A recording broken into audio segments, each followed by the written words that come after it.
الحمد للہ رب العالمین الصلاۃ والسلام علی سید الانبیاء والمرسلین وعلی آلہ واصحابہ اجمعین اما بعد اعوذ باللہ من الشیطان الرجیم بسم اللہ الرحمن الرحیم ان اللہ وملائکتہ یصلون علی النبی یا ایہا الذین آمنوا صلوا علیہ وسلموا تسلیما اللہم صلی وسلم وبارک علی سیدنا و مولانا و نبینا محمد النبی الامی وعلی آلہ و اصحابہ اجمعین الصلاۃ والسلام علیک یا سیدی یا رسول اللہ وعلی آلک و اصحابک یا سیدی یا حبیب اللہ الصلاۃ والسلام علیک یا سیدی یا رحمۃ للعالمین وعلی آلک و اصحابک یا سیدی یا سیدی یا سیدی یا شفیع المذنبین۔ نہایت معزز محترم احباب کرام قدر، یہ ماہ مقدس ربیع الثانی اسے حضرت سیدنا عبد القادر جیلانی رضی اللہ عنہ کی جانب منسوب کیا جاتا ہے اور اسے عموماً بڑی 11ویں کا مہینہ کہا جاتا ہے۔ بحمد اللہ تعالیٰ ثم الحمد للہ تعالیٰ رب کائنات جل وعلا کے احسان و کرم سے خلاق کائنات نے اپنے عنایات بے پایہ سے ہمیں نماز جیسی ایک عظیم عبادت عطا فرمائی، اور ہم ایک دن میں کئی مرتبہ یعنی ہر رکعت میں، ہر نماز کی ہر رکعت میں، صبح کی 4 رکعتیں ہیں تو چاروں رکعتوں میں، اگر ہم ظہر کے وقت 12 پڑھتے ہیں تو ساری رکعتوں میں علی حد القیاس ہم اپنے رب کے حضور ایک دعا عرض کرتے ہیں کہ اہدنا الصراط المستقیم، اے اللہ تعالی ہمیں صراط مستقیم پر چلا۔ یعنی ہر نماز میں ہم بارگاہ رب العزت میں ایک دعا مانگتے ہیں کامیابی کے لیے، کامرانی کے لیے۔ ایمان والا ہونے کے ناطے سے ہمارا یقین کامل ہے کہ اللہ تعالی وحدہ لا شریک ہے۔ ہمیں یقین ہے کہ ہمیں مرنے کے بعد جنت میں یا جہنم میں جانا ہے۔ 2 چیزیں ہیں، جنت بھی ہے، جہنم بھی ہے۔ ہمیں پتہ ہے کہ جو بھی دنیا میں آیا مرنے کے لیے آیا، پھر معاد میں، عالم برزخ میں، اور اس کے بعد اس کا ٹھکانہ یا جنت ہوگا یا جہنم ہوگا۔ جس آدمی کو اللہ تعالیٰ جل وعلا نے جنت عطا فرما دی وہ کامیاب ہو گیا، اور جس کو جہنم میں ڈھالا وہ ناکام ہو گیا، وہ خسارے میں رہا۔ رب کائنات جل مجد کریم قرآن کریم ارشاد فرماتا ہے والعصر، اور قسم ہے مجھ کو زمانے کے عصر کی، ان الانسان لفی خسر، انسان حقیقت میں خسارے کے اندر ہے۔ جو انسان ہے وہ گھاٹے میں ہے، خسارے میں ہے، نقصان میں ہے۔ الا الذین آمنوا، لیکن ایمان والے خسارے میں نہیں ہیں۔ یعنی مطلقاً انسان خسارے میں ہے، لیکن جو ایمان لے آتا ہے وہ خسارے میں نہیں ہے۔ تو ایمان والا چونکہ کامیاب ہے، اس لیے وہ اپنی کامیابی کی دعا یوں مانگتا ہے کہ میرے پروردگار اہدنا الصراط المستقیم، ہمیں صراط مستقیم پہ چلانا۔ صراط الذین انعمت علیہم، مولا ان لوگوں کی راہ پر کہ جن پر تیری نعمتوں کا نزول ہوا۔ اللہ تعالیٰ کو بتانے کی ضرورت نہیں کہ صراط مستقیم کون سا ہے اور کون سے لوگ ہیں جو صراط مستقیم پہ چلنے والے ہیں، تو ہمیں ان کی راہ پر بتانے کی ضرورت نہیں۔ یہ احساس ہمیں دلایا گیا ہے کہ وہ راستہ صراط مستقیم ہوگا جس راستے پہ چلنے والوں پہ اللہ کی رحمت اور نعمت کا ظہور آپ بھی اپنی آنکھوں سے دیکھیں، آپ کو بھی پتہ چل جائے۔ یہ یقین ہے کہ جس درخت کو پھل اور پھول لگے ہوں، جس کے پتے سبز و شاداب ہوں، جس کی کونپلیں نکل رہی ہوں، یقین ہوتا ہے اس درخت کی جڑیں سلامت ہیں، یقین ہوتا ہے یہ درخت زندہ ہے، اس کی جڑیں سلامت ہیں۔ لیکن جسے پھل یا پھول نہ لگیں، جو سوکھا ہوا ہو، جس کے پتے جھڑ جائیں، جس کو پھول یا پھل نہ لگے ہوں، معلوم ہوتا ہے کہ اس کی جڑیں سلامت ہیں نہیں ہیں، وہ مر چکی ہیں۔ تو جس راہ پہ چلنے والوں پہ اللہ تعالیٰ کی رحمتیں نازل ہو رہی ہوں، پتہ چلتا ہے یہ راستہ صحیح راستہ ہے۔ جس مسلک والوں میں اللہ تعالیٰ نے اپنے اولیاء کو رکھا، اپنے محبوب بندوں کو رکھا، یہ میں اپنی طرف سے نہیں کہہ رہا، بلکہ رب کائنات قرآن کریم میں ارشاد گرامی قدر فرماتے ہیں وَمَن يُطِعِ اللَّهَ وَالرَّسُولَ، یہاں جو میں پہلے کہہ چکا ہوں، ہم دعا مانگتے ہیں اہدنا الصراط المستقیم، مولا ہمیں صراط مستقیم پہ چلا، ان لوگوں کی راہ پر جن پر تیری نعمتوں کا نزول ہوا۔ اب اللہ تعالیٰ ارشاد فرماتا ہے وَمَن يُطِعِ اللَّهَ وَالرَّسُولَ، جو اللہ تعالیٰ اور اس کے رسول کی اطاعت کرتے ہیں، فَأُولَٰئِکَ، یہی وہ لوگ ہیں، مَعَ الَّذِينَ أَنْعَمَ اللَّهُ عَلَيْهِمْ، ان لوگوں کے ساتھی جن پر اللہ نے نعمتیں نازل کی ہیں، یعنی جن کی راہ پہ چلنے کی ہم تمنا کا اظہار کرتے ہیں۔ کون ہیں؟ من النبیین والصدیقین والشہداء والصالحین وحسن اولئک رفیقا، وہ انبیاء ہیں، وہ صدیق ہیں، وہ شہداء ہیں، وہ صالحین ہیں، یہ کتنے پیارے ساتھی ہیں۔ بندہ ان کی راہ پہ چلنے کی تمنا کرتے ہیں۔ حضرت سیدنا غوث اعظم عبد القادر جیلانی رضی اللہ تعالیٰ عنہ انہی برگزیدہ شخصیات میں سے ایک شخصیت ہے۔ حضرت سیدنا عبد القادر جیلانی المعروف غوث پاک، رب کائنات جل وعلا نے جو ان کو ولایت عطا فرمائی، وہ ولایت وہبی تھی، قصبی نہیں تھی۔ ولایت دو طرح کی ہوتی ہے، ایک کو قصبی ولایت کہا جاتا ہے، ایک کو وہبی ولایت کہا جاتا ہے۔ قصبی سے مراد یہ ہوتا ہے کہ کوئی بندہ پہلے گناہ گار ہو، سیاکار ہو، نیکوکار نہ ہو، اچھے کام نہ کرتا ہو، پھر اللہ رب العزت جل اس سے توبہ کی توفیق عطا فرما دی، یا وہ اچھے کام بھی کرتا تھا لیکن اپنے مرتبہ اور مقام کے عروج تک نہ پہنچا ہوا تھا، وہ دن رات اپنے رب کی عبادت میں مشغول و مصروف رہا، یہاں تک کہ اس کے رب نے اسے اپنا قرب عطا فرما دیا۔ جس طرح صحیح حدیث مبارکہ ہے، میرے نبی فرماتے ہیں صلی اللہ تعالیٰ علی حبیبہ دائما ابدا کہ رب ذوالجلال کا ارشاد گرامی قدر ہے، حدیث قدسی ہے، وما یزال عبدی یتقرب الی بالنوافل حتی احببتہ، جب میرا بندہ فرائض کی ادائیگی کے بعد کثرت کے ساتھ نوافل ادا کرتا ہے تو اس بندے کو میں اپنا محبوب بنا لیا کرتا ہوں۔ یعنی رب کا قرب حاصل کرنے، رب کی نزدیکی حاصل کرنے، رب کا محبوب بننے کے لیے یہ ضروری ہے کہ بندہ اپنے رب کو راضی کرنے کی کوشش کرے۔ جس طرح ابھی حدیث قدسی میں نے عرض کی آپ کے سامنے کہ اللہ تعالیٰ فرماتا ہے وما یزال عبدی یتقرب الی، بندہ ہمیشہ میرے قرب کا متلاشی رہتا ہے، میرا قرب حاصل کرنے کی کوشش کرتا رہتا ہے، بالنوافل، فرائض ادا کرنے کے بعد وہ نوافل ادا کر کے اتنے نوافل ادا کرتا ہے حتیٰ یہاں تک کہ احببتہ، میں اسے اپنا محبوب بنا لیتا ہوں۔ حضرت سیدنا موسیٰ کلیم اللہ نے رسالہ کوشیریہ میں ہے، ابو القاسم کوشیری نقل کرتے ہیں کہ حضرت سیدنا موسیٰ کلیم اللہ نے بارگاہ رب العزت میں عرض کیا کہ مولا تعالیٰ جل وعلا تو بندے سے پیار فرماتا ہے، ارشاد فرماتا ہے حتیٰ احببتہ، یہاں تک کہ میں اپنے بندے کو اپنا محبوب بنا لیتا ہوں، اپنا پیارا بنا لیتا ہوں۔ تو مولا تعالیٰ تو بندے سے محبت فرماتا ہے تو بندے کو کیسے پتہ چلے گا کہ تو اس سے پیار کرتا ہے؟ یہ سوال حضرت موسیٰ کلیم اللہ نے اپنے رب سے کیا کہ رب ذوالجلال کیسے پتہ چلے گا کہ تو اپنے بندے سے محبت کرتا ہے؟ بندے کو تو اپنا احساس ہوتا ہے کہ میں اپنے رب سے محبت کرتا ہوں کہ نہیں کرتا ہوں، لیکن اسے یہ کیسے پتہ چلے گا کہ میرا رب بھی مجھ سے پیار فرماتا ہے؟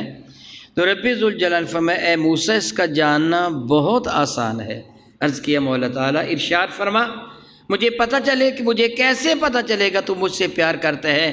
رب کائنات نے فرمایا جب تو میری رضا پر راضی ہو جائے گا سمجھ لینا میں تجھ سے پیار کرتا ہوں۔ جب تیری اپنی مرضی ختم ہو جائے گی نا، جب تو یہ نہیں کہے گا ایسے کر ایسے کر، بلکہ میری رضا پہ راضی ہو جائے گا نا، تو پھر سمجھ لینا کہ میں تجھ سے محبت کرتا ہوں، میں تجھ سے پیار کرتا ہوں۔ بحمد اللہ تعالیٰ ثم الحمد للہ تعالیٰ، رب کائنات جل وعلا کی رضا پہ راضی رہنا، خالق کائنات جل وعلا کو راضی کرنے کی کوشش کرنا، یہ رب کی رضا کی دلیل ہے، جس طرح ابھی تھوڑی دیر بعد میں عرض کروں گا کچھ واقعات بھی۔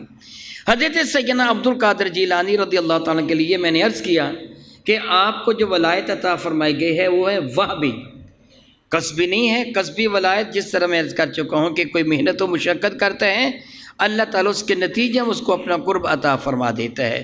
اور دوسری صورت یہ کہ بندے کو اللہ تعالیٰ پیدا ہی ولی کرتا ہے، جس طرح انبیاء علیہ السلام کے ان کو جو نبوت ملی ہے وہ قصبی نہیں ہے، وہبی ہے۔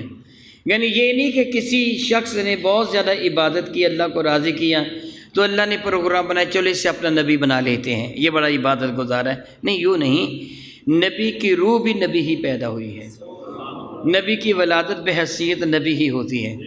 اسی طرح کچھ وہ اللہ کے ولی ہیں کہ ان کی روح بھی ولی ہے، اور جب وہ دنیا میں آتے ہیں تو ولی ہی پیدا ہوتے ہیں۔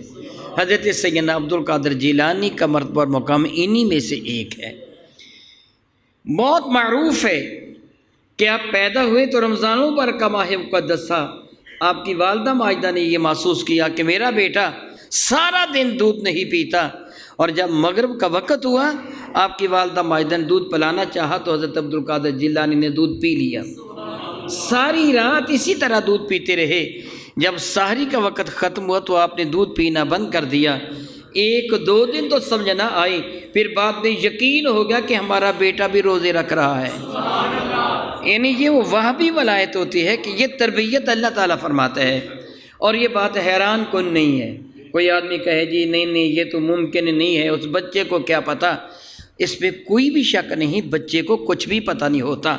جب وہ دنیا میں آتا ہے، آنکھیں ہوتی ہیں مگر وہ دیکھ نہیں سکتا، دماغ ہوتا ہے مگر وہ سمجھ نہیں سکتا، کان ہوتے ہیں مگر وہ سن نہیں سکتا، ہاتھ ہوتے ہیں مگر وہ پکڑ نہیں سکتا، پاؤں ہوتے ہیں مگر وہ چل نہیں سکتا، ٹانگیں ہوتی ہیں مگر وہ کھڑا نہیں ہو سکتا، زبان ہوتی ہے مگر وہ بول نہیں سکتا۔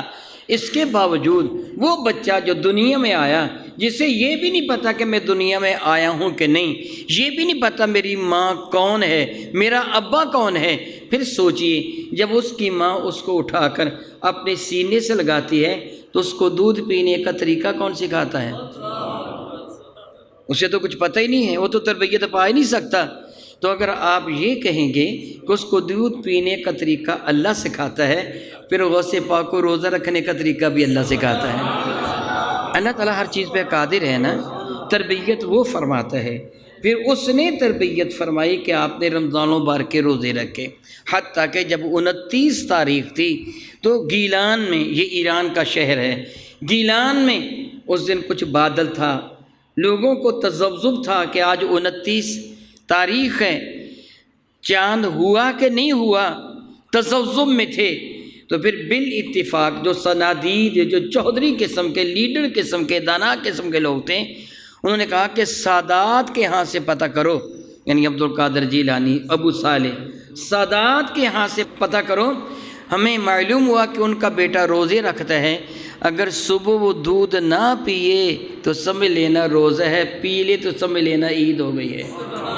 یعنی اس کو تو اللہ تعالیٰ اس کی تربیت فرماتے ہیں نا۔ گویا غوث اعظم رضی اللہ تعالیٰ کی جو ولایت ہے یہ وہ بھی ہے، یہ اللہ رب العزت جل وعلا کی جانب سے عطا فرمودہ ہے۔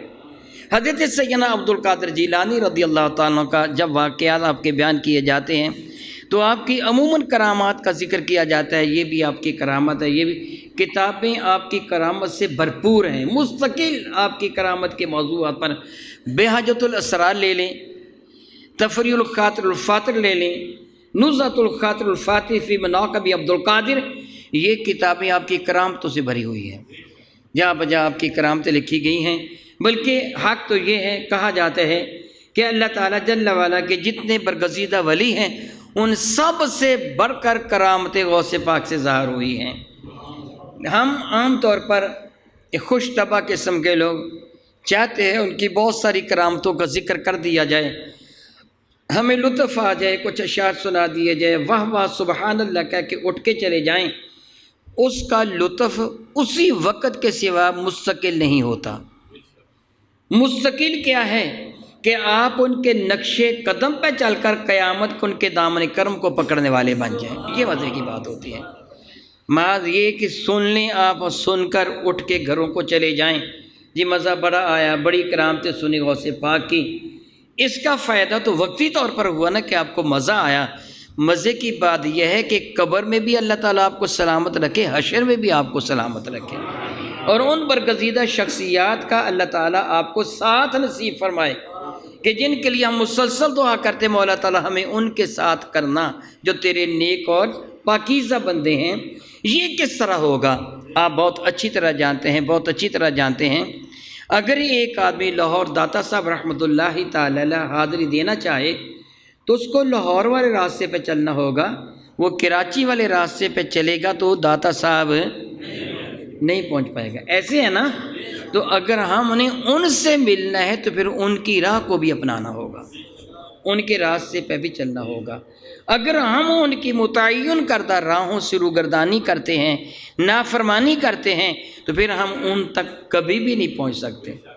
اللہ تعالیٰ اگر ہم نافرمانی کریں گے تو ٹھکانہ کہیں اور ہو جائے گا، ان کے ساتھ ہمارا ٹھکانہ نہیں ہوگا۔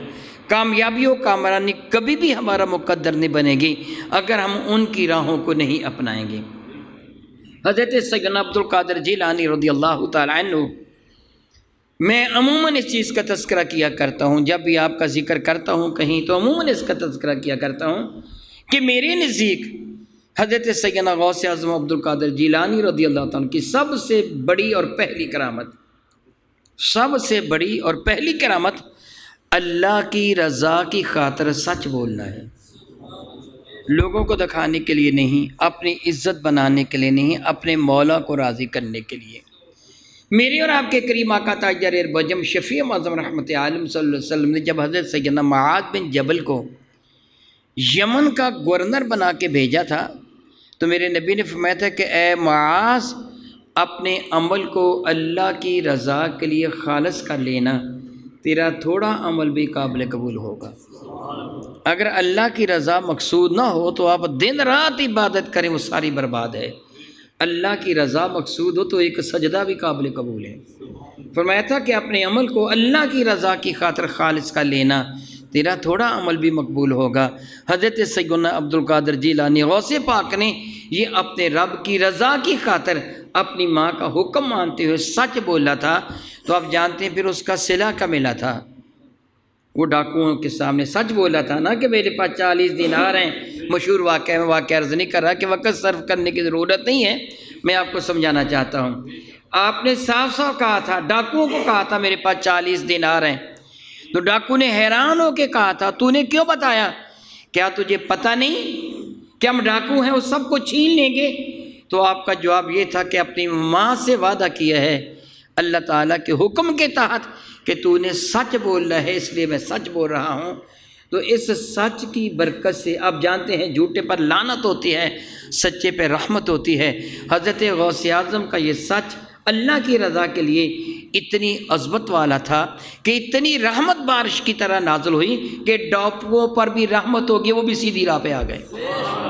یعنی اس رحمت کا نتیجہ یہی کرامت ہے نا کہ اللہ تعالیٰ جل وعلا کسی کے ذریعہ سے اپنے دین متین کی اشاعت و تبلیغ فرما دے، کسی کے ذریعہ سے اللہ تعالیٰ لوگوں کو صراط مستقیم پہ لے کے آ جائے، ایمان کی دولت ان کو میسر آ جائے، یہی کرامت ہے۔ حضرت سیدنا غوث اعظم رضی اللہ تعالیٰ کی اس کرامت سے، یعنی آپ کے سچ بولنے کی عظمت سے، وہ سارے کے سارے ڈاکو صراط مستقیم پہ آ گئے اور پورے قافلے کا لوٹا ہوا مال ان کو واپس مل گیا۔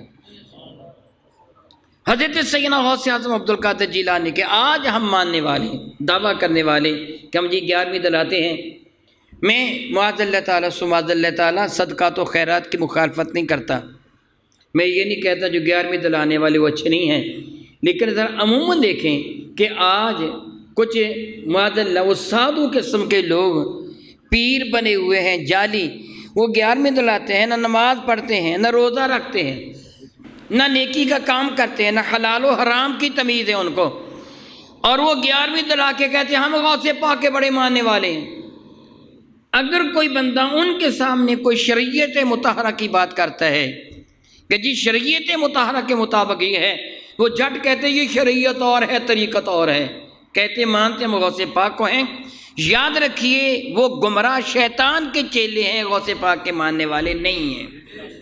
ان کے پاس بیٹھنا، ان کے ساتھ تعاون کرنا، ان کو چندہ دینا، ان کی محفلوں میں جانا حرام ہوگا۔ حضرت سیدنا غوث اعظم کے ماننے والے نہیں، وہ شیطان کے چیلے ہیں جو نام سیدنا غوث اعظم کا استعمال کر رہے ہیں۔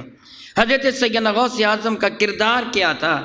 آپ علم دین ان لوگوں سے پوچھیے، آپ کوئی مسئلہ دریافت کر کے دیکھیے کہ فلاں مسئلہ کیسا ہے، وہ کہتے ہیں ہم کوئی مولوی ہیں، مولوی کا راستہ اور ہے، ہمارا راستہ اور ہے، ہماری نماز قائم شدہ ہے، ہم نے اپنی نماز کو قائم کر رکھا ہے، مولوی اور نماز پڑھتا ہے۔ نماز کا انکار کرنے والا دائرہ اسلام سے خارج ہو جائے گا، کافر ہو جائے گا۔ نماز وہی ہے جو میرے نبی نے بتائی ہے۔ میرے نبی فرماتے صلو کما رأیتمونی اصلی، اور سنو نماز اس طرح ادا کرو جس طرح میں مصطفیٰ کریم نماز ادا کرتا ہوں۔ حضرت سیدنا غوث اعظم عبد القادر جیلانی رضی اللہ تعالیٰ کے نماز ادا کرنے کا انداز کیا تھا؟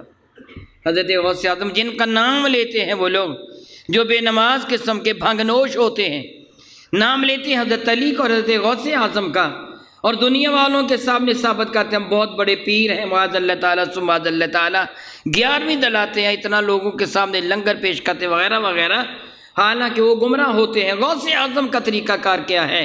دنیا میں 2 شخصیات ایسی ہیں کہ جن کا یہ عمل انکار اس کا کرنا تاریخ کے اعتماد کو جھٹلاتا ہے۔ 2 شخصیات ایسی ہیں کہ جو اس قدر معروف ہیں ان کا انکار نہیں کیا جا سکتا، ایک امام اعظم ابو حنیفہ اور ایک غوث اعظم عبد القادر جیلانی۔ یہ 2 شخصیات ہیں، ان کی کون سی صفت ہے جو زمانہ میں منفرد ہے؟ وہ یہ صفت ہے کہ دونوں شخصیات نے 40 سال تک نماز عشاء کے وضو سے نماز فجر ادا کی ہے۔ 40 سال تک نماز کی پابندی، اتنی زیادہ شب بیداری، نماز عشاء کا وضو کیا ہوا تھا، اسی کے ساتھ تہجد اور نماز فجر کو ادا کیا۔ حضرت سیدنا عبد القادر جیلانی غوث پاک خود ارشاد فرماتے ہیں کہ میں ایک شب، سخت گرمی کا موسم تھا، صحن میں گرمی محسوس ہو رہی تھی، میرے جی میں خواہش پیدا ہوئی کہ میں مکان کی چھت پہ چڑھ کے اپنے رب کی عبادت کر لیتا ہوں۔ میں اپنے مکان کی چھت پہ چڑھنے کے لیے لکڑی کی سیڑھی پہ چڑھا تاکہ میں مکان کی چھت پہ چڑھ جاؤں۔ درمیان میں گیا ہوں گا کہ میرے دل نے، میرے نفس نے مجھے کہا کہ عبد القادر طویل عرصہ ہو گیا تو صرف دن کو آرام کرتا ہے۔ آپ صرف دن کو آرام کرتے تھے، نماز ظہر سے لے کے نماز عصر تک آپ روزانہ سوتے تھے، آپ کا اتنا سونا ہی آپ کے لیے کافی ہو جاتا تھا کہ تو رات کے وقت تو نے اپنی پشت کو چارپائی کے ساتھ نہیں لگایا۔ عبد القادر آج رات سو لے، کوئی ضروری تو نہیں ہے رات بھر جاگنا، نفل ہے نا، فرض تو نہیں ہے، واجب تو نہیں ہے، آج رات آرام کر لے۔ فرماتے جب میرے نفس نے مجھے یہ کہا تو مجھے غصہ آ گیا، میں سیڑھی کو سے ڈنڈے پہ کھڑا ہو گیا، ساری رات وہاں کھڑا ہو کر اللہ کا ذکر کرتا رہا حتیٰ کہ نماز تہجد کا وقت ہو گیا۔ پھر میں نے اپنے نفس کو ڈانٹ کے کہا میں تجھے اسی طرح سزا دوں گا، اللہ کی قسم اگر آئندہ تو نے مجھے میرے رب کی عبادت سے روکا تو میں اس سے بڑھ کر تجھے سزا دوں گا۔ اس کے بعد کبھی بھی میرے نفس نے مجھے نہیں کہا کہ آرام کر لے، بلکہ میرے لیے راہوں کو آسان کر دیا میرے رب نے۔ رب کی رضا پر خوب فرماتے ہیں پھر میں نے علم دین حاصل کیا۔ کتنا علم دین حاصل کیا؟ فرماتے ہیں درست العلم حتی صرت قطبا، میں نے اتنا علم دین حاصل کیا کہ مقام قطبیت پہ فائز ہو گیا۔ جید عالم دین تھے۔ آپ کے مدرسہ کا نام وہ باب العزج پہلے تھا، مدرسہ بغداد میں باب العزج تھا۔ جب حضرت غوث اعظم عبد القادر جیلانی نے اس مدرسے کا انتظام و انصرام سنبھالا، آپ درس حدیث دیتے تھے، صدر مدرس تھے، وعظ فرماتے تھے، مفتی تھے، فتویٰ دیتے تھے، حافظ قرآن تھے، علامہ تھے، شیخ الحدیث تھے۔ تو آپ کے اس مدرسہ کو سنبھالنے کے بعد اس کا نام مدرسہ قادریہ ہو گیا، اور وہ آج تک مدرسہ قادریہ آپ کے مزار مقدس کے ساتھ متصل ہے۔ میں کئی مرتبہ اس مدرسے کی زیارت کر چکا ہوں، وہاں جا کر الحمدللہ تعالیٰ ثم الحمدللہ تعالیٰ، وہ آج تک مدرسہ قادریہ جاری و ساری ہیں۔ آپ بہترین قسم کے مفتی تھے، بڑے مبلغ تھے، تقاریر فرمایا کرتے تھے، اور آپ کی تقریر میں ہزاروں کی تعداد میں خواتین و حضرات شامل ہوا کرتے تھے اور آپ کے فیض و برکات سے مستفیض ہوا کرتے تھے۔ آج کل جس طرح لوگ سیاست میں حصہ لیتے ہیں، حضرت سیدنا غوث اعظم سیاست میں قطعاً حصہ نہیں لیتے تھے، بلکہ بادشاہوں کے ساتھ بیٹھنا، ان کے پاس جانا، راہ و رسم کا رکھنا، آپ ایک اعتبار سے گناہ خیال کیا کرتے تھے۔ خلیفہ وقت جو بنو عباس سے تعلق رکھتا تھا، اس نے درہموں کی ایک تھیلی حضرت سیدنا عبد القادر جیلانی کی خدمت میں بھیجی کہ یہ آپ اپنی ضرورت میں صرف فرما لیں۔ حضرت سیدنا عبد القادر جیلانی نے قبول نہیں فرماتے تھے، لیکن جب اس کے نمائندے نے اصرار کیا، آپ نے تھیلی کو قبول کر لیا۔ یہ خلیفہ بنو عباس سے تعلق رکھتا تھا، حضور کے چچا حضرت عباس کی نسل سے۔ بنو عباس جو خلفائے بنو عباس ہیں، حضرت ابن عباس کی اولاد سے ہیں۔ تو حضرت غوث اعظم نے اس تھیلی کو پکڑا جو خلیفہ وقت نے آپ کی خدمت میں جو ہدیہ درہموں کی شکل میں، چاندی کے سکوں کی شکل میں ایک تھیلی میں ڈال کے بھیجا تھا۔ آپ نے اس کو پکڑا، پکڑ کر یوں کر کے نچوڑا جس طرح کپڑے کو نچوڑتے ہیں، تو اس سے خون ٹپکنے لگا، خون ٹپکنے لگا۔ آپ نے اس قاصد کی طرف دیکھا اور فرمانے لگے، کیا خلیفہ وقت نے لوگوں پہ ظلم و ستم کر کے، ان کی خون ریزی کر کے، یہ دولت اکٹھی کر کے میرے پاس بھیجی ہے؟ مجھ کو قسم ہے میرے رب کی، اگر مجھے حضور کا حیا نہ ہوتا کہ وہ حضور کے چچا کی نسل سے ہے، تو میں اتنا خون بہاتا کہ اس کے محل تک یہ خون پہنچ جاتا۔ جو لوگوں پہ ظلم و ستم کی رقم میرے پاس لے کے آ گئے ہو، میں اس کو کبھی بھی قبول نہیں کرتا۔ آپ نے اس کو رد فرما دیا تھا۔ فرماتے ہیں جو اللہ تعالیٰ کا برگزیدہ بندہ ہوتا ہے، اس کو سیاست سے کیا تعلق، اس کو دنیا کے عہدوں سے کیا تعلق؟ جو عہدہ اسے رب کائنات نے عطا فرمایا ہوتا ہے، اس کے لیے وہی عہدہ بہت بڑا ہوتا ہے، وہی عہدہ کافی ہوتا ہے۔ آپ اس چیز سے قطع تعلق رکھتے تھے اور اپنے رب کی ہر رضا پہ راضی رہتے تھے۔ میں قبل ازیں ایک جملہ کہہ چکا ہوں کہ سیدنا موسیٰ کلیم اللہ کے حوالہ سے کہ حضرت سیدنا موسیٰ کلیم اللہ نے عرض کیا تھا، مولا تعالیٰ مجھے کیسے پتہ چلے گا کہ تو مجھ سے راضی ہے؟ تو ارشاد گرامی قدر فرمایا تھا، جب بندہ میری رضا پہ راضی ہو جائے گا، جان لینا میں اس سے راضی ہوں۔ حضور داتا صاحب رحمۃ اللہ تعالی نے وہ پوری فصل اس باب میں تحریر فرمائی ہے اپنی کتاب کشف المحجوب کے اندر۔ آج ہی میں مطالعہ کر رہا تھا، آپ ارشاد فرماتے ہیں، جب بندے کو یہ منصب مل جاتا ہے کہ اپنے رب کی رضا پہ راضی رہنا، آج ہم اس کو کھو چکے ہیں۔ میری شاید بات آپ کو تھوڑی سی تکلیف دے تو محسوس ہو، کڑوی تو محسوس ہو، مگر میں حق کہنے میں ہچکچاہٹ محسوس نہیں کروں گا۔ آج آپ حضرات، میں آپ کو مخاطب ہو رہا ہوں، میں کسی غیر کو نہیں، آپ کو کہہ رہا ہوں۔ کسی کی لگی لپٹی نہیں، مجھے کسی کی کوئی پرواہ نہیں، میں سچ بات کہہ رہا ہوں۔ عمومی طور پر سوائے چند ایک کے جن کو اللہ بچائے، آج آپ اپنے لیڈر کا کہنا زیادہ مانتے ہیں، اللہ اور اس کے رسول کا کہنا کم مانتے ہیں۔ آپ اپنے مذہبی لیڈر کے پیچھے یا اپنے سیاسی لیڈر کے پیچھے، اس کے ایک حکم پر آپ اپنی جان قربان کرنے کے لیے میدان میں آ جاتے ہیں۔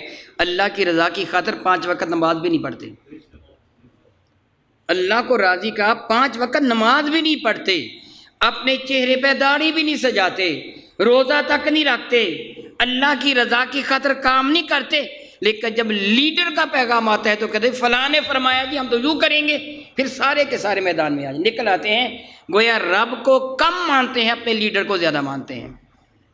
یہ آج تمہاری حالت ہے، حقیقت یہی ہے۔ کیا یہ حقیقت ہے کہ نہیں؟ حقیقت ہے نا؟ اس لیے رب کی رحمت آپ کے شامل حال نہیں ہو رہی۔ یہ مہنگائی کا طوفان، یہ جو کچھ بھی ہو رہا ہے نا، یہ اللہ تعالیٰ کی ناراضگی ہے۔ اگر حکومت غلط قسم کے بل پاس کرتی ہے تو آپ کو خواب خرگوش میں پڑے، کوئی پرواہ نہیں، جو ہوتا ہے سو ہوتا ہے۔ ہر بندہ صرف اپنی ذات تک محدود ہے کہ دنیا کا فائدہ میں کس طرح حاصل کر سکتا ہوں، میں کس طرح ڈنڈی مار کے پیسے کما سکتا ہوں۔ صرف اور صرف یہ دنیا کو راضی کرنے کے لیے ہم بڑے جلوس بھی نکالتے ہیں، بڑی ریلیاں بھی نکالتے ہیں، بڑے جلسے بھی کرتے ہیں، سب کچھ کرتے ہیں، دنیا کی خاطر کرتے ہیں، اپنے مولا کی خاطر نہیں۔ بہت ساری مذہبی جماعتیں بھی اور سیاسی جماعتیں بھی، ان کا مطمئن نظر ان کا لیڈر ہے، اللہ اور اس کا رسول نہیں ہے۔ وہ پیچھے ہیں، اللہ اور اس کا رسول، ان کا لیڈر آگے ہے۔ معاذ اللہ تعالیٰ ثم معاذ اللہ تعالیٰ۔ حالانکہ ایمان والا کون ہوتا ہے؟ جو اللہ اور اس کے رسول کی رضا کو مقدم رکھتے ہیں، اللہ اور اس کے رسول کی رضا کو مقدم رکھتے ہیں۔ واقعہ تو بہت سے ہیں، ان میں سے ایک واقعہ میں عرض کر دیتا ہوں وقت کے اعتبار سے۔ حضور داتا صاحب رحمۃ اللہ تعالیٰ علیہ مقام رضا کا ذکر کرتے ہوئے اپنی کتاب کشف المحجوب میں نقل فرماتے ہیں کہ ایک اللہ کا برگزیدہ بندہ تھا، وہ کہیں جا رہا تھا، اپنے دھیان میں اپنے لگن میں مگن، اسے کوئی پرواہ نہیں، بس جا رہا ہے اپنے رب کی رضا کو یاد کرتا ہوا۔ اچانک وہ کنویں میں گر گیا، اسے پتہ نہیں چلا کہ کنویں ہے، تھوڑا سا اندھیرا تھا، مغرب کا وقت تھا، جنگل بیابان میں وہ جا رہا تھا، کنویں میں گر گیا۔ جب کنویں میں گرا نا تو اگر کوئی اور ہوتا تو واہ ویلا مچاتا، کتو گدو کرتا، گرتے ہی وہ کہنے لگا اچھا مولا تعالیٰ اگر تو اس طرح راضی ہے تو تیری عزت کی قسم میں بھی اسی طرح راضی ہوں، میں تیری رضا پہ راضی ہوں، جس طرح تو مجھے رکھے میں اسی طرح راضی ہوں۔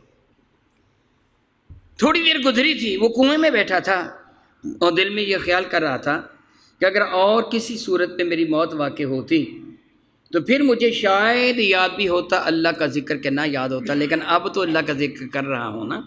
وہ کنویں میں اللہ کا ذکر کرنے لگا، ذکر کرتے کرتے کرتے کرتے آنکھیں بند کرتے دیر گزر گئی، اندھیرا تھوڑا سا گہرا ہو گیا، پھر اس سے کچھ آوازیں آنا شروع ہو گئی، جس طرح کوئی گفتگو کر رہا ہے، شاعر کو قافلہ اس راستے سے آ رہا تھا، حتیٰ کہ جو ہراول دستہ ہوتا ہے قافلے کا، قافلے کے آگے آگے فرد ہوتے ہیں، فرد وہ جو آگے آگے چلنے والا تاکہ راستے کا تعین کر سکیں، باقی قافلہ پیچھے ہوتا ہے، یہ چند لوگ ہر قافلے کے آگے ہوا کرتے تھے، ان کو فرد کہا جاتا تھا، جو فرد آگے آگے چلنے والے تاکہ قافلے والوں کو کوئی پریشانی نہ ہو۔ فی زمانہ سمجھے جس طرح وہ پائلٹ انجن اصل گاڑی سے آگے آگے چلتا ہے، کوئی تقریب کاری نہ کر رہا ہو، اس طرح وہ فرد آگے چلتے ہیں۔ انہوں نے جو سے چلانا شروع کر دیا قافلے والوں کو، دور سے ہی، بھئی رک جاؤ رک جاؤ رک، آگے نہ آگے ایک کنویں ہے، قافلے والے کنویں میں گر جائیں گے، اونٹوں پر گھوڑوں پر گدھوں جیسے بھی سوار تھے۔ اور یہ صاحب جو کنویں کے اندر تھے، داتا صاحب فرماتے ہیں ان کو یہ صاف سنائی دے رہا تھا، حتیٰ کہ وہ لوگ قافلے والے قریب آ گئے، رک گئے، اب لوگ کنویں کے گرد گرد کھڑے تھے اور آپس میں گفتگو کر رہے تھے، سریرا کنواں ہے اور اس کے گرد گرد کوئی منڈھیر بھی نہیں ہے، کوئی دیوار بھی نہیں ہے، کوئی رکاوٹ بھی نہیں ہے، آنے والا کنویں میں گر جائے گا، اور کنواں جنگل میں سریرا ہے، یہ راستہ عام لوگوں کے لیے ہے، راستے متعین ہوا کرتے تھے جن پہ وہ لوگ چل کر منزل مقصود تک پہنچتے تھے، یہ کنواں اسی راہ کے کنارے تھا، کنواں کنارے پر ہے، قافلہ تو کوئی نہ کوئی اس طرح کنویں میں کو گر جائے گا، کون نکالے گا؟ بھئی نیکی کا کام کرو، کنویں کو بند کر دو، وہ آپس پہ کہہ رہے تھے، یہ صاحب کنویں میں سن رہے تھے۔ پھر وہ کہنے لگے ہمارے پاس کوئی اوزار تو نہیں ہے کہ کسی وغیرہ کہی جسے کہتے ہیں، گودال وغیرہ نہیں ہے، اتنی مٹی کہاں سے لائیں گے کہ کنویں کو بند کر سکیں؟ چلو ایسے کرو، یہ قریبی پہاڑ سے ایک بڑا پتھر، ایک سل بڑا پتھر دھکیل کے لا اور کنویں کا منہ بند کر دو تاکہ کوئی کنویں میں گرے نہیں۔ ان کے ذہن میں یہ خیال آیا کہ میں ان کو کہوں کہ میں کنویں کے اندر موجود ہوں، مجھے کنویں سے نکال لو۔ پھر کہنے لگے یہ تو پھر رب پہ اعتراض ہو گیا، اس نے کنویں میں ڈالا، میں کہوں باہر نکلنا چاہتا ہوں، نہیں، جو میرا رب چاہتا ہے میں وہی چاہتا ہوں، میں ان کو نہیں کہوں گا کہ کنویں سے باہر مجھے نکالو۔ فرماتے ہیں کہ داتا صاحب رحمۃ اللہ تعالیٰ ایسے ایک شخص کا واقعہ کہ وہ دریا میں گر گئے تھے، کسی بندے نے کنارہ دریا پہ کھڑے نے کہا تھا ہاتھ پکڑاؤ میں آپ کو نکالوں، وہ کہنے لگے میں نہیں نکلنا چاہتا۔ کہنے لگے پھر ڈوبنا چاہتے ہو، خودکشی کرنا چاہتے ہو؟ کہنے لگے نہیں، خودکشی بھی نہیں کرنا چاہتا۔ وہ بندہ کہنے لگا پھر کیا چاہتے ہو؟ کہنے لگے جو میرا مولا چاہتا ہے، میری اپنی مرضی ہے ہی نہیں ہے، اگر مجھے ڈبونا چاہتا ہے تو ڈبو دے گا، باہر نکالنا چاہتا ہو نکال دے گا، اور یہ مرتبہ مقام کب حاصل ہوتا ہے؟ یہ تیری اور میری حالت نہیں ہے، یہ ہماری، ہم تذبذب میں آ جاتے ہیں، یہ اس مقام پہ فائز ہوتے ہیں جو رب کی نہایت ہی قرب والا مقام ہوتا ہے، یہ رب کے محبوب ہوتے ہیں۔ میں اس کی مثال دے کے پھر اپنی بات کو تھوڑا آگے بڑھاؤں گا۔ غزوہ تبوک کے موقع پر میرے نبی صلی اللہ علیہ وسلم نے صحابہ سے ارشاد فرمایا تھا اللہ کی رضا کی خاطر مال لے کے آؤ۔ حضرت سیدنا فاروق اعظم اپنے گھر کا آدھا ساسا لے کے آ گئے تھے، اور ابو بکر صدیق کتنا لائے تھے بھلا؟ انہوں نے آ کے کہا تھا میں سارا مال لے کے آیا ہوں؟ نہیں کہا تھا۔ اسماء بنت ابی بکر حضرت صدیق اکبر کی بیٹی، وہ یہ فرماتی کہ میرے ابا جان دیوار پر ہاتھ پھیر رہے تھے، میں نے پوچھا ابا جی کیا تلاش کر رہے ہو؟ فرمان لگے دیکھ رہا ہوں کوئی سوئی وغیرہ بھی اٹکی نہ رہ جائے، وہ بھی بارگاہ مصطفیٰ میں پیش کروں گا۔ جملہ بہت آسان ہوتا ہے، گھر کا سارا سامان، لیکن حقیقت میں اس کو اپنانا بہت مشکل ہوتا ہے۔ ابو بکر صدیق نے روز مرہ کے کھانے پینے کے برتن بھی رکھ لیے تھے، گھر کے جو کپڑے وغیرہ تھے اضافی وہ سارے کے سارے، اور اپنے لیے کیا کیا تھا، ایک ٹاٹ تھا جو جس کو زمین پہ بچھا کر آرام کیا کرتے تھے، ٹاٹ اٹھا کر کمر کے گر لپیٹ کر وہ کھجور کے پتوں سے اس کو سی لیا، اپنا لباس بھی اتار کر اس میں رکھ دیا تھا۔ یہ سب کو دیکھ کر میرے نبی نے پوچھا تھا، ابو بکر یہ تو سب کچھ لے کے آ گئے ہو، گھر کیا چھوڑ کے آ گئے ہو؟ تو اللہ کے اس محبوب بندے نے جواب دیا تھا اپنے نبی کے سچے غلام نے کہ اپنے گھر اپنے اللہ اور اس کے رسول کو چھوڑ کے آیا ہوں، میرے گھر اللہ اور اس کا رسول ہے، باقی یہ سب کچھ لے آیا ہوں۔ حضور نے سارا ہی قبول کر لیا تھا، یہ نہیں فرمایا تھا ابو بکر چلو یہ کھانے کے برتن تو لے جاؤ، گھر کھانا کس پہ پکاؤ گے، آٹا کس پہ گوندو گے، وہ کس پہ ڈال کے کھانا تم سالن ڈال کے کھاؤ گے، سارے برتن بھی لے آئے، کچھ بھی نہیں گھر چھوڑ کے آئے، پھر کس طرح روٹی پکاؤ گے، نہ توا نہ چمٹو، سب کچھ لے کے آ گئے ہو۔ تو آپ نے کہا تھا اپنے اللہ اور اس کے رسول کو چھوڑا، حضور نے سب قبول کر لیا۔ ایک اور بندہ بھی آیا تھا، معاذ اللہ تعالیٰ سماذ اللہ تعالیٰ، میں ہم جیسا بھی نہیں کہہ سکتا، تھے وہ صحابی ہی نا، مرتبہ تو بلند ہے۔ اور بندہ بھی آیا تھا، وہ اپنے پاس سونے کی ایک ڈلی لے کے آیا تھا، اس نے آ کے بارگاہ ساتھ باب میں پیش کر کے یہ کہا تھا یا رسول اللہ جو میرے گھر میں تھا میں سارا لے آیا ہوں۔ بات تو اس کی سچی تھی، جس طرح ہم کرتے ہیں، یہ ہماری عادت ہے نا، وہ جی میں نے تو اپنا سارا کچھ ہی پیش کر دیا، حالانکہ ایسے ہوا نہیں ہوتا، کرتے نہیں ایسے۔ وہ سونے کی ڈلی پیش کر کے کہنے لگا جو میرے گھر میں تھا، شاید اس کے ذہن میں سونا ہوگا، میں نے وہ سارا پیش کر دیا، میرے قریب نے قبول نہیں فرمایا تھا، میں لے جائے اسے، اپنے گھر والوں کا خرچہ نکال کے آ، میں یہ برداشت نہیں کرتا کہ پہلے سارے گھر کا تو دے دے پھر لوگوں سے بھیک مانگتا پھرے، واپس لے جا۔ میرے نبی نے اس کا قبول نہیں کیا تھا، ابو بکر کا قبول کر لیا تھا، کہ دونوں کی کیفیات میں فرق تھا۔ ہم تذبذب میں ہیں، ہمارا عقیدہ کامل نہیں ہے، ہمیں حکم ہے کہ وسائل تلاش کرو، تم کنویں سے باہر نکلنے کا وسیلہ کوئی مل جائے نا، کون نکال لے مجھے، تم نہ بیٹھے رہو، تم تذبذب والے ہو۔ یہ مرتبہ مقام ان لوگوں کا ہے جو مقام ابراہیم میں ہوتے ہیں، جس طرح ابراہیم نے فرمایا تھا جبریل امین سے کہ جو اللہ چاہتا ہے میں وہی چاہتا ہوں، خواہ وہ جلا دینا چاہتا ہے تو میں جل جانا چاہتا ہوں، یہ وہ مقام و مرتبہ تھا۔ تو اب اس شخص کو جو کنویں میں گرا ہوا تھا، اسے احساس ہوا کہ لوگ کھڑے باتیں کر رہے ہیں، پھر کہنے لگے پتھر لے اور اس کے منہ پہ دے دو، یہ کہنا چاہتے تھے پتھر سے منہ نہ ڈھکنا، میں اس کے اندر ہوں۔ پھر زبیر نے کہا کہ اللہ کی مخالفت کرتا ہے، تیرا رب جو چاہتے اسی پہ راضی رہے۔ وہ بندے پتھر دھکیل لائے، دھمک صاف سنائی دے رہی تھی کنویں کے اندر کہ بڑا سا پتھر دھکیلے آ رہے ہیں، پھر ہٹو بچو ادھر ادھر ہو جاؤ، شور مچنا شروع ہو گیا، لوگ ایک طرف ہو گئے، انہوں نے پتھر کو دھکیل اور کنویں کے منہ پہ دے دیا۔ اب انہوں نے نگاہ اٹھا کے دیکھا تو آسماں کے ستارے نظر نہیں آ رہے تھے، گویا پتھر کنویں کے منہ پہ آ چکا تھا۔ اب یہ مطمئن ہو کے بیٹھ گئے کہ اب تو باہر نکلنے کی کوئی بھی سبیل نہیں ہے، کوئی بھی راستہ نہیں ہے، یہ کنواں ہی میری قبر بنے گا۔ اور دل میں سوچ رہے تھے اللہ کا ذکر کرتے کرتے موت آئے تو حضور فرماتے سب سے اعلیٰ موت ہے۔ اللہ کے ذکر میں مشغول و مصروف ہو گئے، آنکھیں بند کیں، قافلے والے چلے گئے، شور و گل ختم ہو گیا، کنویں کا منہ پتھر سے بند تھا، یہ کنویں کے اندر آنکھیں بند کیے ٹیک لگائے بیٹھے ہیں، سوچ رہے ہیں مجھے نہیں پتا اب میری موت کس طرح آئے گی، میں بھوکا اور پیاسا تڑپ تڑپ کے مروں گا یا کنویں میں سے کوئی سانپ یا بچھو مجھے ڈسے گا اور اس طرح مجھے موت آئے گی۔ بس جس طرح میرا رب چاہے گا میں اسی طرح راضی ہوں، میری اپنی کوئی بھی مرضی نہیں ہے۔ آنکھیں بند کر کے یہ اپنے رب کی یاد میں مشغول تھے اور مسرور بھی تھے۔ لا خوف علیہم ولا هم یحزنون، ان کو نہ کوئی خوف ہوتا ہے نہ کوئی غم ہوتا ہے، بے پرواہ ہوتے ہیں رب کی رضا کے جویاں۔ تھوڑی دیر آدھی رات کے قریب انہوں نے محسوس کیا کہ کنویں میں کوئی اور بھی ہے، کنویں میں کوئی اور بھی ہے۔ خیال کیا پہلے اب تک تو کنویں میں کوئی بھی نہیں تھا، اندھیرے میں یہ کون ہے جس کا جسم میرے جسم سے مس ہو رہا ہے؟ وہ خاموشی کے ساتھ بیٹھے رہے، معلوم نہیں اب کیا ہوگا، جو میرے رب کی رضا ہے وہ ہو جائے گا، مجھے اٹھنے کی بھاگ دوڑ کرنے کی دائیں بائیں پھیرنے کی ضرورت ہی نہیں ہے۔ پھر انہوں نے محسوس کیا کہ ان کی کمر کے گرد گرد کچھ چیز لپٹ رہی ہے، کمر کے گرد گرد لپٹ رہی ہے کچھ ہے۔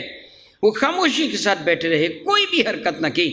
پھر محسوس کیا کہ یہ جو دائرہ ہے یہ مضبوط ہو رہا ہے، ان کے جسم کو جکڑ رہا ہے۔ پھر محسوس ہوا کہ وہ چیز ان کو اوپر اٹھا رہی ہے، وہ جو کمر کے گدر لپٹی تھی اوپر اٹھا رہی۔ حیران ہو کر اوپر دیکھا تو آسمان کے ستارے نظر آ رہے تھے۔ حیران ہو کے سوچا وہ پتھر کدھر گیا؟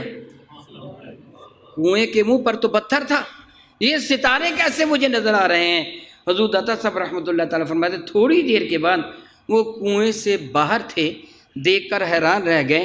ایک بہت بڑے اژدہا نے پتھر کو ایک طرف کر کے اپنی دم کو کنویں میں لٹکا کر ان کو باہر نکالا تھا۔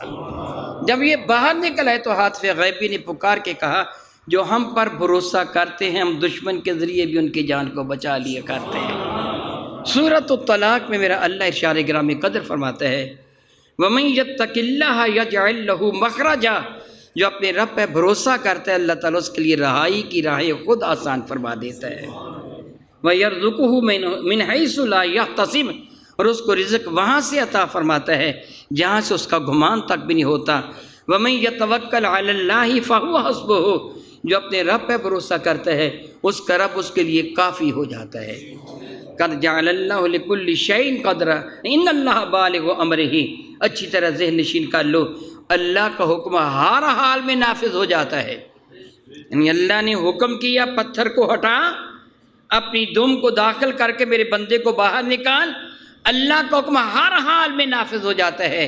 قد جعل اللہ لکل شیء قدرا، اللہ نے ہر چیز کا ایک اندازہ مقرر فرما رکھا ہے۔ حق یہ ہے کہ ایک ایمان والا اپنے رب کے ساتھ وہ سچا پیار کرے، پھر اللہ کی عزت کی قسم اللہ تعالیٰ اس کی راہوں کو خود آسان فرما دیتا ہے۔ من کان للہ کان اللہ لہ، جب بندہ اپنے آپ کو اپنے رب کا کر لیتا ہے تو اس کا رب اس کا ہو جاتا ہے، اس کو اپنا قرب خاص عطا فرما دیتا ہے۔ بہت عزت والے میرے بھائیوں، آج ضرورت اسی بات کی ہے۔ ہم اپنے لیڈروں کو تو مانتے ہیں، اے کاش کہیں اللہ اور اس کے رسول کو بھی اس طرح مانتے ہیں جس طرح لیڈر کی آواز پہ لبیک کہتے ہوئے اپنے گھر بار کو چھوڑ کر ہم دوڑ پڑتے ہیں۔ اے کاش جب مسجد سے اللہ کی جانب سے بھی اعلان ہو کیا اور نماز پڑھو ہم اسی طرح مسجد کی جانب بھی دوڑیں، جس طرح لیڈر کی کال پر ہم اس کی طرف دوڑتے ہیں ہم مسجد کی جانب بھی دوڑیں۔ اے کاش ہمارا یہ عمل ہو جائے، پھر یقین جان لیجئے انشاءاللہ تعالیٰ کامیابی و کامرانی ہمارے قدم چومے گی۔ میں اللہ تعالیٰ جل وعلا کے حضور دعا کرتا ہوں کہ اللہ تعالیٰ اپنے محبوب مکرم کے وسیلہ جلیلہ سے ہمیں ہمیشہ صراط مستقیم پہ چلنے کی توفیق و ہمت عطا فرما۔ آمین ثم آمین، وآخر دعوانا ان الحمد للہ رب العالمین۔